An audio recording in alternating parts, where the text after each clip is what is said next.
Chapter 6 lines and angles का introduction session है।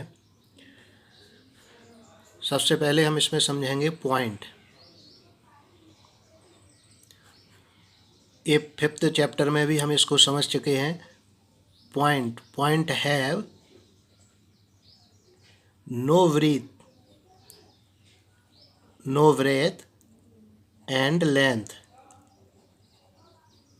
Point की ना तो कोई मोटाई होती है और ना ही लंबाई होती है। Means point have no breath and length. And second हमें पढ़ना है लाइन। तो लाइन क्या होती है? Line have no breath means इसकी कोई मोटाई नहीं होती है, ये एक लाइन है। अब आप सोचेंगे कि यदि ये लाइन है तो इसकी कुछ तो मोटाई है, लेकिन हम यदि इससे भी इतनी बनाए जिसकी मोटाई ना हो तो वो हमें अपनी आँखों से दिखाई नहीं देगी। तो समझने के लिए हम किसी पेन से, स्केच से या पेंसिल से किसी से इस लाइन को बनाते हैं। लेकिन ये इससे भी बहुत पतली होती है। जैसे हम रेजर ब्लेड का यूज करते हैं तो उसकी जो लाइन होती है ना, उससे भी पतली जो हमें अपनी आँखों से दिखाई ना दे वह लाइन है, जिसकी कोई मोटाई नहीं होती है, ओनली लेंथ होती है। इसे हम लाइन बोलते हैं। अब लाइन में हम देखें तो इंटरसेक्टिंग लाइन होती है, जो लाइन एक दूसरे को इंटरसेक्ट करती हैं।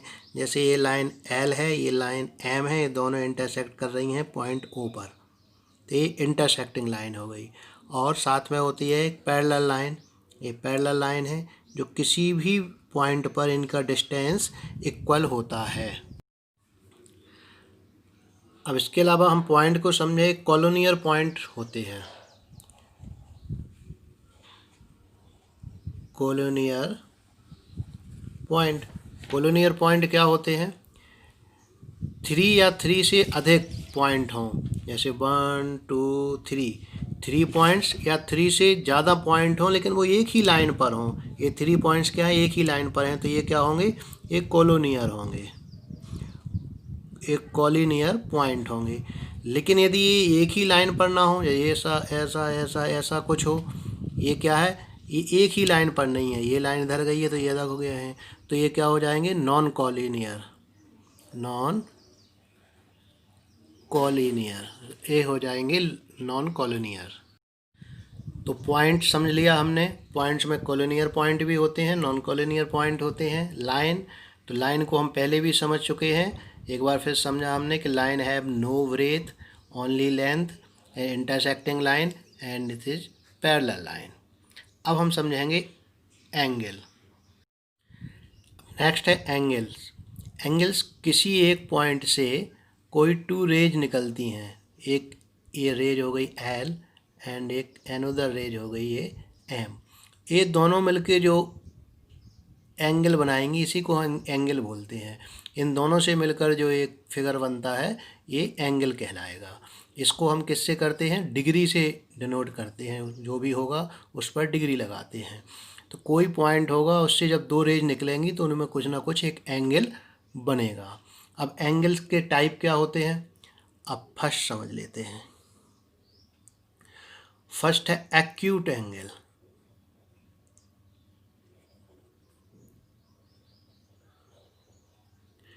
एक्यूट एंगल ये क्या होता है? 0 से बड़ा होता है। 0 डिग्री, क्योंकि डिग्री में लिखते हैं वैसा लगाते हैं, इसको डिग्री बोलते हैं। 0 से बड़ा होगा। सपोज कीजिए ये एक्स है तो ये 90 से छोटा होगा। मीन्स कैसा होगा? ये एक लाइन ए जाएगी, एक ए जाएगी, ये एक्स है। ये एक्स क्या है? एक्यूट एंगल है। मीन्स ये 0 से कोई भी एंगल कभी 0 डिग्री नहीं होता है, 0 से बड़ा ही होगा। 0 या 0 डिग्री नहीं हो, 0 से कम या 0 डिग्री नहीं होता है। ये क्या होगा? ये 0 से बड़ा होगा। अब 0 से तो बड़ा हो लेकिन 90 डिग्री से छोटा हो, उसे हम एक्यूट एंगल बोलते हैं। ऐसा इसका फिगर बनेगा। सेकंड,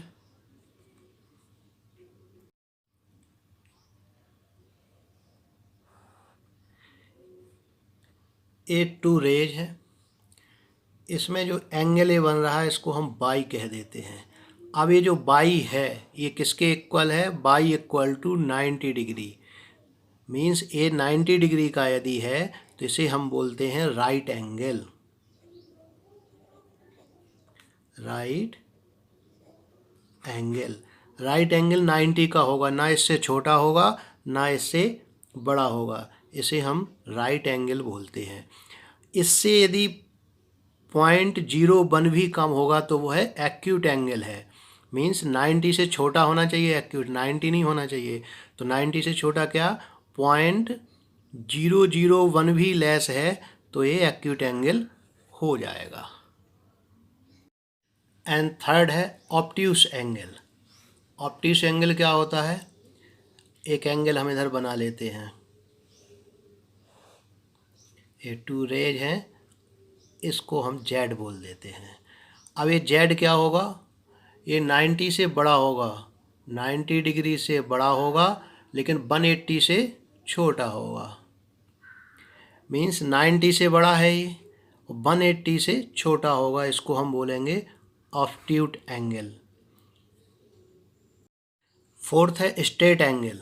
स्ट्रेट एंगल यानी कोई एक पॉइंट है, इससे एक रेज ऐसी जाती है और एक रेज ऐसी जाती है, तो ये जो एंगल बनेगा इसको हम एस बोल देते हैं।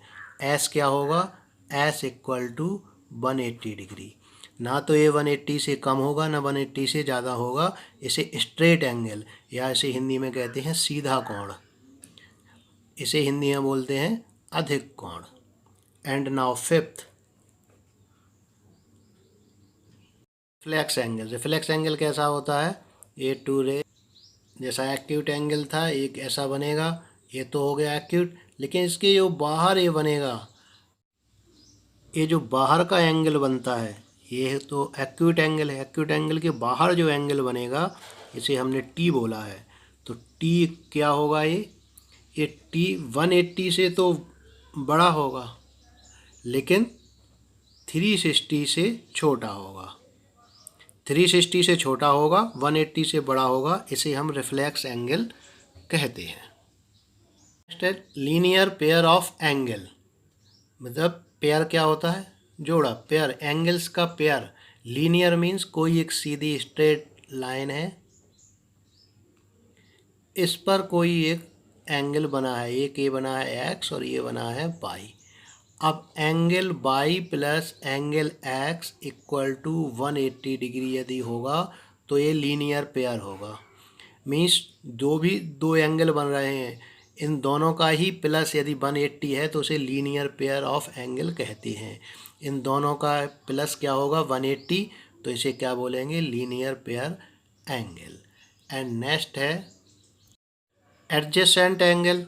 जैसे कोई एक एंगल है और उसके बीच में कोई एक और है, इसको एल, इसको एम और इसको एस बोल देते हैं। ये एंगल एक्स बन गया, ये एंगल वाई बन गया। इसे एडजेसेंट एंगल जब कहेंगे तब कोई न एक आर्म कॉमन हो, इसे ओ बोलें यदि, तो इन दोनों ही एंगल में क्या है? Angle M O S, M O S and angle L O S, L O S. इसमें आर्म कॉमन कौन सी है? O S. ये जो आर्म है ये दोनों में कॉमन हो, यदि कोई एक आर्म कॉमन है तो इसे एडजेसेंट एंगल बोलते हैं, लेकिन यदि इसका प्लस 80 हो गया तो इसे लीनियर पेयर बोलते हैं। अब लास्ट एक और रह गया है वर्टिकली अपोजिट एंगल्स। मैंने इंटरसेक्टिंग लाइन बताई थी, ये इंटरसेक्टिंग लाइन है, एल एम ये ओ पर क्रॉस कर रहे हैं, तो वर्टिकली अपोजिट क्या होगा? ए एंगल इसके वर्टिकल अपोजिट होगा, ए एंगल इसके वर्टिकल अपोजिट होगा। इसको हम बोल देते हैं एक्स, इसको वाई और इसको जेड और इसको पी बोल देते हैं। तो क्या होगा? वाई इक्वल टू पी होगा। एंगल वाई इक्वल टू, ये दोनों इक्वल होते हैं, angle Z equal to angle X होगा। ये भी वर्टिकली अपोजिट जो एंगल्स हैं वो इक्वल होते हैं। वाई इक्वल टू पी होगा, जेड इक्वल टू एक्स होगा। जो इंटरसेक्टिंग लाइंस से जो एंगल बनते हैं उन्हें वर्टिकली अपोजिट बोलते हैं। ये एक दूसरे के इक्वल होते हैं। चैप्टर के पहले एक कॉन्सेप्ट आप सभी का क्लियर हो गया होगा। लाइंस एंड एंगल्स को बहुत अच्छे से समझ गए होंगे।